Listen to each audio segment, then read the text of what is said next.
अस्सलाम वालेकुम। उम्मीद है आप सब खैरियत से होंगे। अच्छा, काफ़ी लोग पूछ रहे थे कि हमने पेपर को अटेम्प्ट कैसे करना है, लैट के पेपर को, लॉ एडमिशन टेस्ट के पेपर को अटेम्प्ट कैसे करना होता है। तो इसका पैटर्न क्या होता है, इसमें एमसीक्यूज़ किस नौइयत के आते हैं, इसमें एमसीक्यूज़ कितने होते हैं, ऐसे का कितना टाइम होता है, एमसीक्यूज़ का कितना टाइम होता है, पर्सनल स्टेटमेंट का टाइम कितना होता है। तो इसके लिए आपको एक सिंपल सी ट्रिक बता देते हैं कि आपके लिए 45 सेकंड एक एमसीक्यूज़ के होते हैं। 45 सेकंड अगर आप एक एमसीक्यूज़ के मुख्तस करते हैं तो ये 75 एमसीक्यूज़ के तकरीबन 56 मिनट बनेंगे। ठीक है, तो 2 घंटे का टोटल टाइम होता है, तो आपके पास ये बनेंगे 56 मिनट। बाकी आपके पास रह जाएंगे 1 घंटा 4 मिनट। ठीक है, जो ऐसे और पर्सनल स्टेटमेंट के लिए होंगे। तो इसको अब इस टाइम को डिवाइड कैसे करना है, ये एक ट्रिकी काम है। तो इस चीज़ को आपने माइंड में रखना है। आपको एक वो बुक देंगे, ठीक है, क्वेश्चन बुक होगी जिसपे आपके क्वेश्चन लिखे होंगे। साथ में आपको बबल शीट्स दे देंगे, साथ में आपको रफ एक पेपर दे देंगे, सॉरी शीट दे देंगे, जिसपे आपने ऐसे और पर्सनल स्टेटमेंट लिखना है। ठीक है, वो सिर्फ 3 पेजेस होंगे। एक पेज की साइड पे वो आपका बायोडाटा आएगा, 3 पेजेस एक्स्ट्रा होंगे, जिन पे 1.5 पेज या 2.25 का आपने ऐसे लिखना है। उसके बाद 1 पेज की आपने पर्सनल स्टेटमेंट लिखनी है। अब बात करते हैं कि टाइम को मैनेज कैसे करना है। अब आपने क्या करना है, पहली बार आपने क्वेश्चन बुक आपको मिली, आपने बिना टाइम जाया किए बबल शीट को पकड़ना है। बबल शीट को पकड़ के आपने देखना है एमसीक्यूज मुझे पहला आता है, ठीक है, आपने उसे लिख दिया। बुक पे नहीं लिखना कि मुझे आता है, बुक पे ना ये करना है कि पूरा पेपर एक बार रीड करो फिर दोबारा से मैं बबल फिल करूं, ये करूं वो करूं। ऐसा काम बिल्कुल भी नहीं करना, ये टाइम वेस्टिंग काम होता है। ठीक है, ये बहुत ज्यादा टाइम कंज्यूम करता है। आपके पास टाइम पहले लिमिटेड है। जो तरीका आपको बताया वो तो एक एवरेज टाइम आपको बताया है ना। इस चीज से आपको 2 मिनट भी एक एमसीक्यूज पे लग सकती हैं, लेकिन आपने इस तरीके को फॉलो करना है। उम्मीद है कि आपके अच्छे नंबर आ जाएंगे।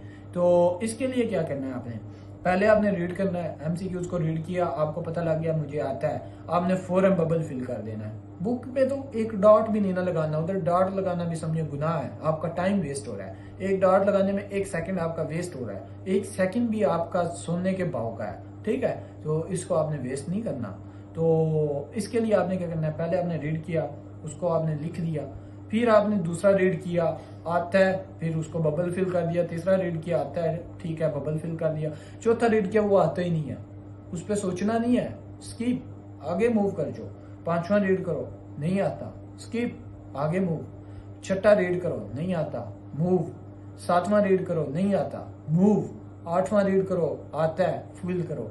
9वां करो, नहीं आता, स्किप। 10वां रीड करो, आता है, फिल करो। ठीक है, जो आता है ठीक है, जो नहीं आता उसको छोड़ते जाओ। टाइम नहीं जाया करना, किसी भी एमसीक्यूज पे अटकना नहीं है, रुकना नहीं है, किसी पे भी जमना नहीं है। ठीक है, आगे कंटिन्यू करना है अपना पेपर।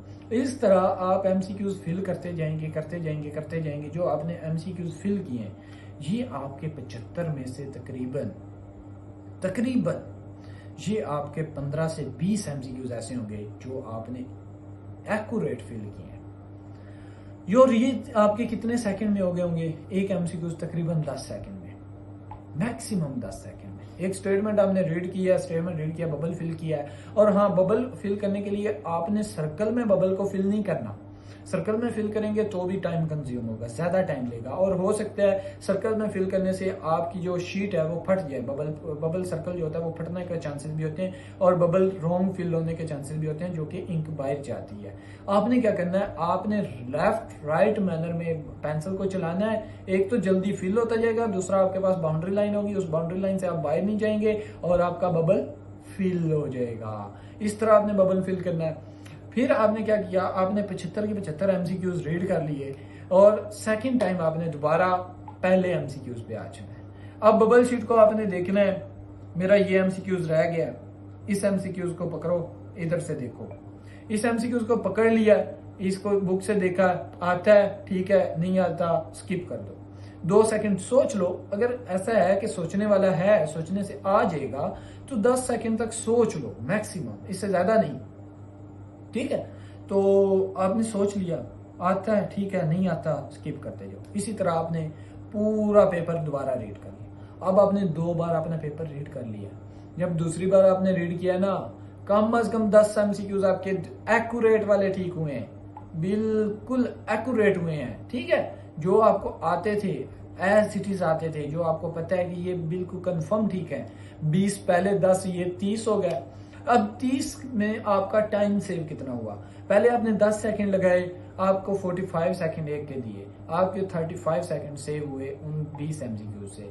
फिर आपको दिए 10 फिर आपको दिए दूसरे राउंड में 15 सेकंड। 15 सेकंड आप एक पे रुके, 35 में से आप 15 फिर माइनस कर दो तो आपके पास रह गया 20 सेकंड। ये भी आपके सेव हुए। ये 20 सेकंड भी सेव हुए, पहले 20 एमसीक्यूज के 30 सेकंड भी सेव हुए। तो ये आपका टाइम सेव होता चला जा रहा है, ये आपकी सेविंग है। उसके बाद आपने तीसरी बार आ जाना। तीसरी बार आपने अपने टाइम को 15 से 20 सेकंड पे लेके आ जाना है। 15 से 20 सेकंड पे लेके आएंगे ना, तो मैक्सिमम एमसीक्यूज ऐसे होंगे जो आप ना थोड़ा 10 सेकंड सोचेंगे आपको आ जाएगा, अदरवाइज नहीं आएगा, छोड़ दो। ज्यादा नहीं सोचना, बैठना भी नहीं है एक एमसीक्यू पे, उसे छोड़ दो। फिर आपने क्या करना है? फिर आपने इस तरह पूरा पेपर पढ़ने, आपने आंखें बंद करके लगाना है, लग गया तो लग गया, अदरवाइज बाय बाय। इस तरह के एमसीक्यूज अब रह गए हैं, तुक्के रह गए हैं। अब आपने क्या करना है? अब आपने ऐसे और पर्सनल स्टेटमेंट भी आ जाना है। आपने ऐसे का टॉपिक चूज करना है, अपना पर्सनल स्टेटमेंट का टॉपिक चूज करना है। ऐसे आपका 1.5 सफे में खत्म होना चाहिए और कंक्लूजन लगा के 2.25 सफे, एंड पे 2-3 लाइनें बचानी है।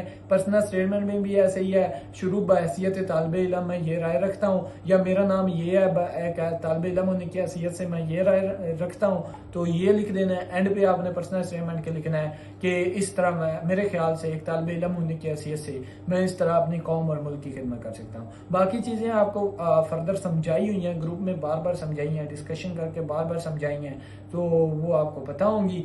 और अगर आप हमारे ग्रुप के मेंबर हैं तो आपको पता होंगी। अगर आप हमारे ग्रुप के मेंबर नहीं हैं तो डिस्क्रिप्शन में लिंक मौजूद है, आप वहां से हमारा ग्रुप ज्वाइन कर सकते हैं। फ्री ऑफ कॉस्ट है, इसमें कोई चीज नहीं है।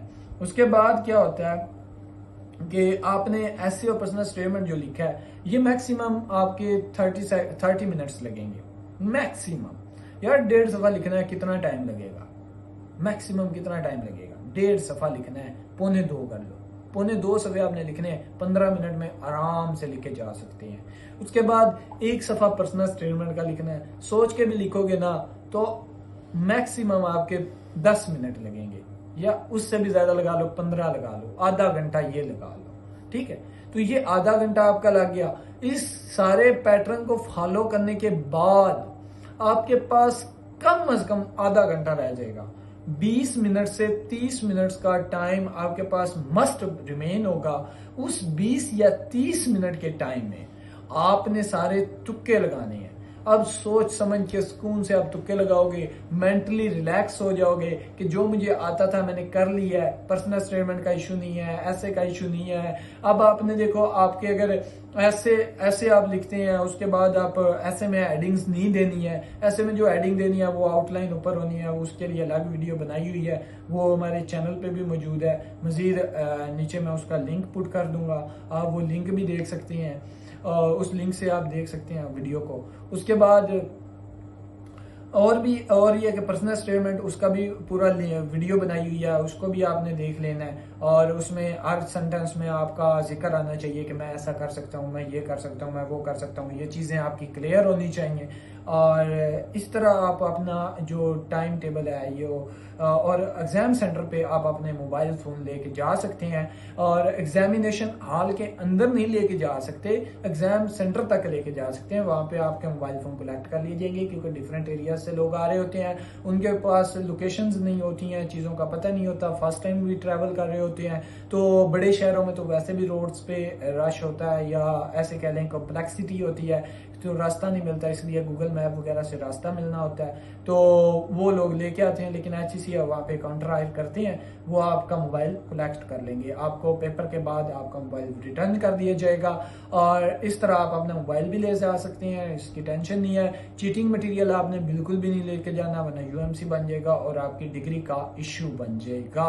और इस तरह मुझे दीजिए इजाजत, अल्लाह हाफिज।